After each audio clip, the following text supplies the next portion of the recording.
126வது பாடல்.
எங்களுக்காக பாடுகளை பட்டு, எங்களுக்காக மரித்து, எங்களுக்காக எழுந்த லோகரட்சகராகிய இயேசு கிறிஸ்துவே, தேவரீர் இந்த நாளிலும் உடைய உயிர்த்தெழுதல் எங்களுடைய வாழ்விலே பெரிதான மாற்றத்தை தந்திருக்கிறது என்பதை நாங்கள் உணர்ந்து கொள்கிற பாக்கியத்தை எங்களுக்கு தர வேண்டும் என்று சொல்லி நாங்கள் ஜெபிக்கின்றோம்.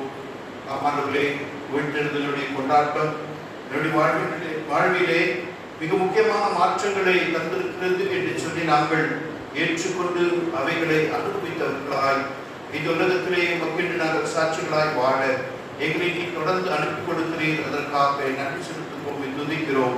எங்களுடைய நம்பிக்கை, எங்களுடைய பலன், எங்களுடைய கர்த்தாவே பயங்கள் எல்லாவற்றையும் ஜீவனுள்ள தேவன் மாற்றி போட்டு ஒரு புதிய ஆண்டவரே இயேசுவா வாழ்வை வாழும்படிக்காக எங்களை நீ பலப்படுத்தி இருக்கிறீர். அதற்காக நன்றி செலுத்துகிறோம்.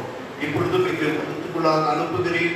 உலகம் எங்களுக்கு சதமில்லை ஆண்டவரே, இருந்தாலும் உங்களுடைய கிருபையின் பிரசன்னம் எங்களை நடத்துகிற பொழுது ஆமாண்டவரே இயேசுவா ஆண்டவரே உம்மை காண வந்ததான அந்த ஆண்டவரே மகதலேன மரியாளும் பெண்களும் அடைந்து கொண்ட அனுபவம், சீஷர்கள் அடைந்து கொண்ட அனுபவம், யூத ஜனங்கள் அடைந்து கொண்ட அந்த அனுபவத்தை ஆண்டவரே நாங்களும் பெற்று உமக்கென்று சாட்சிகளாய் வாழ எங்களை நீ பலப்படுத்த வேண்டும் என்று சொல்லி நாங்கள் ஜெபிக்கின்றோம். ஆசீர்வதித்து நடத்துக, பொறுப்படுத்தப்படுவேன். இயேசு கிறிஸ்துவின் மூலமாய் ஜெபிக்கிறோம். ஜெபங்களுக்கு நல்ல பிதாவே, ஆமென். கர்த்தர் உங்களோடு இருப்பாராக. சமாதானத்தோடு போய் வர கடவோம்.